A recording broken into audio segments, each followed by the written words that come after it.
Assalamualaikum warahmatullahi Waalaikumsalam warahmatullahi wabarakatuh. wabarakatuh. Perkenalkan, nama saya Ariel Malino sebagai moderator dari kelompok 4. Di sini saya akan memperkenalkan teman-teman saya. Yang pertama yaitu Rianto Longi, Alvareza Dermawan, Rinto Octavianus, dan Heri Hermawan. Kita akan melanjutkan yaitu materi di slide kedua, yaitu simbol dan diagram listrik.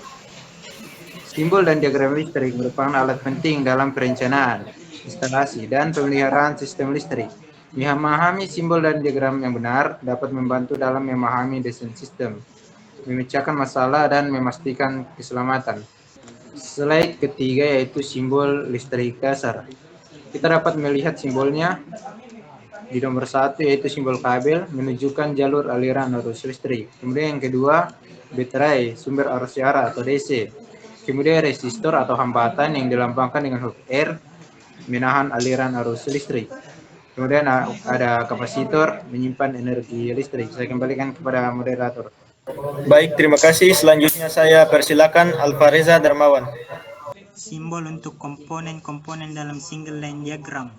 Yang pertama, transformator. Biasanya digambarkan sebagai simbol yang terdiri dari dua lingkaran yang terhubung dengan garis-garis, mewakili hubungan antara dua tegangan yang berbeda. Simbol ini menunjukkan bahwa transformator berfungsi untuk mengubah tegangan listrik dari satu nilai ke nilai lainnya. Yang kedua, generator, yang digambarkan sebagai simbol yang menyerupai lingkaran dengan garis-garis yang menghubungkan ke dalam lingkaran, mewakili penghasilan tegangan listrik bolak-balik. Simbol ini menunjukkan bahwa generator berfungsi sebagai sumber tegangan listrik yang dapat diatur. Yang ketiga, motor, yang digambarkan sebagai simbol yang menyerupai lingkaran dengan garis-garis yang menghubungkan ke dalam lingkaran, tetapi dengan tanda panah yang menunjukkan arah putaran motor. Simbol ini menunjukkan bahwa motor berfungsi sebagai pengguna tegangan listrik untuk menghasilkan energi mekanis. Yang keempat, saklar, digambarkan sebagai simbol yang menyerupai tombol atau saklar, mewakili peralatan yang digunakan untuk memutus atau menyambung arus listrik. Simbol ini menunjukkan bahwa saklar berfungsi sebagai alat untuk mengontrol arus listrik dalam suatu sistem kelistrikan.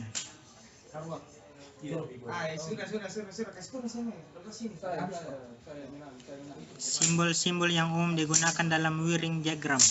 Yang pertama, kabel, digambarkan sebagai garis-garis yang menghubungkan komponen-komponen dalam diagram. Garis-garis ini mewakili kabel listrik yang mengalir arus. Yang kedua, saklar, yang digambarkan sebagai simbol tombol atau saklar yang terdiri dari dua terminal, dan kadang-kadang ditambahkan tanda panah untuk menunjukkan posisi saklar. Simbol ini menunjukkan bahwa saklar berfungsi sebagai alat untuk memutus dan menyambung arus listrik. Yang ketiga, lampu, yang digambarkan sebagai simbol lingkaran dengan dua garis yang menghubungkan ke dalam lingkaran. Simbol ini menunjukkan bahwa lampu berfungsi sebagai pengguna tegangan listrik untuk menghasilkan cahaya. Yang terakhir, terminal, yang digambarkan sebagai simbol lingkaran dengan dua atau lebih garis yang menghubungkan ke dalam lingkaran. Simbol ini menunjukkan bahwa terminal berfungsi sebagai titik hubung antar kabel-kabel listrik. Sekian dari saya kembalikan kepada moderator. Baik, slide selanjutnya dibaca oleh Rinto Octavianus. Baik, terima kasih. Saya akan melanjutkan materi. Pedoman kuil dalam pembuatan diagram. Kuil adalah pedoman yang mengatur standar instalasi listrik di Indonesia, termasuk dalam hal pembuatan diagram kelistrikan. Ada beberapa aspek penting yang diatur dalam kuil terkait diagram listrik, antara lain.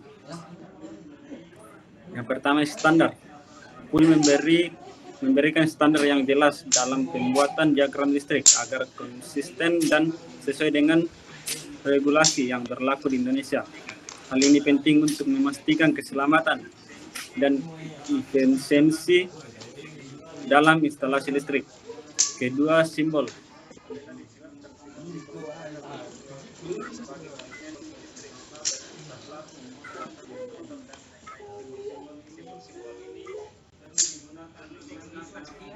Dalam kuil telah ditetapkan visi oleh semua pihak yang terlibat. Ketiga, tata letak diagram listrik. Tata letak yang baik akan memudahkan interpretasi oleh teknis dan insinyur yang bekerja dengan diagram tersebut. Yang terakhir, labeling. Will juga mengatur bagaimana komponen-komponen listrik dalam diagram harus diberi label. Label yang jelas dan konsisten membantu dalam identifikasi komponen saat pemasangan dan perawatan. Pedoman IC dalam pembuatan diagram. IC adalah badan internasional yang menetapkan standar global terkait elektroteknik, termasuk diagram dan simbol kelistrikan. Beberapa poin yang perlu dijelaskan adalah: pertama, standar internasional. IC menetapkan standar simbol dan diagram yang digunakan di seluruh dunia. Dengan mengikuti standar ini, diagram yang dibuat akan dapat dipahami secara global, tidak hanya terbatas di satu negara. Yang kedua, konsistensi. Dengan adanya standar internasional dari IC, diagram dan simbol kelistrikan yang digunakan di berbagai negara dapat konsisten sehingga memudahkan komunikasi teknis lintas negara dan budaya. Yang terakhir, keamanan. Menggunakan standar IC memastikan bahwa diagram yang dibuat memprioritaskan keselamatan dalam instalasi dan pemeliharaan sistem listrik. Standar yang baik meminimalisir risiko kecelakaan dan kesalahan teknis.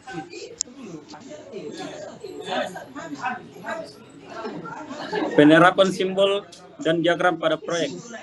Dalam penerapan nyata di proyek-proyek kelistrikan, simbol dan diagram berperan penting sebagai tahap antara lain. Yang pertama, perencanaan. Pada tahap ini, diagram dan simbol digunakan untuk merancang sistem kelistrikan.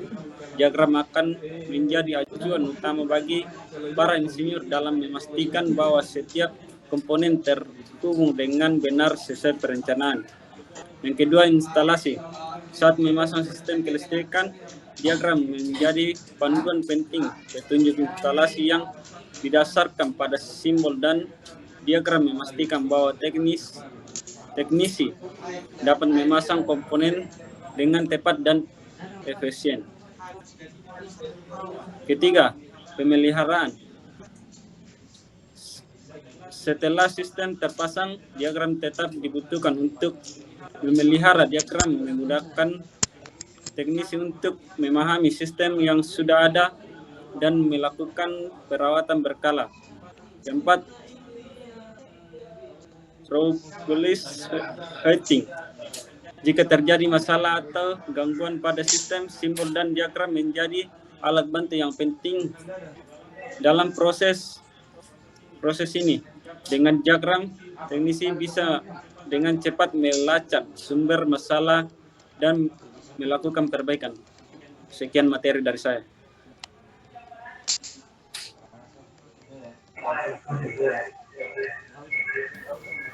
Oke, Hermawan, saya persilakan.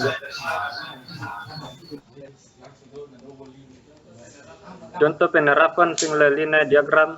Single line diagram atau diagram besar dari sistem distribusi atau pembangkit listrik. Berikut adalah dua contoh penerapannya. Pembangkitan listrik. Diagram satu garis menampilkan aliran energi listrik dari sumber pembangkitan. Misalnya generator. Beban diagram ini menggambarkan bagaimana listrik dihasilkan dan dialirkan melalui berbagai komponen seperti trafo, busbar, dan perangkat proteksi hingga sampai ke konsumen akhir.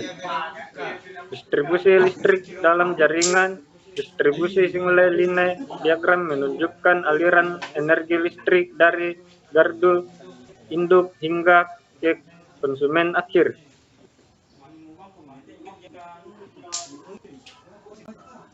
Contoh penerapan wiring diagram. Wiring diagram adalah diagram yang lebih rinci yang menampilkan bagaimana komponen-komponen listrik dihubungkan secara fisik menggunakan kabel. Perangkat dan kabel yang digunakan, contoh penerapannya. Instalasi penerangan wiring diagram. Untuk di instalasi penerangan akan menampilkan rangkaian kabel yang menghubungkan saklar, lampu, dan sumber listrik. Instalasi stop kontak wiring diagram juga digunakan untuk menggambarkan rangkaian kabel yang menghubungkan stop kontak. Diagram ini akan menunjukkan bagaimana kabel fase, netral, dan ground dihubungkan ke stop kontak dari panel distribusi serta berbagai tipe elemen saling terhubung. Baik, saya kembalikan ke moderator.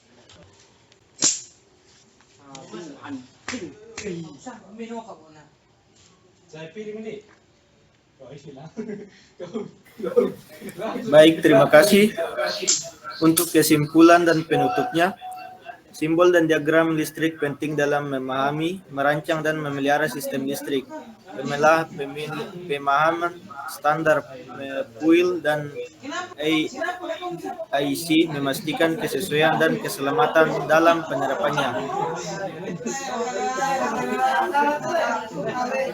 Sekian dari presentasi kami kali ini. Mohon maaf jika ada kesalahan dan kekurangannya.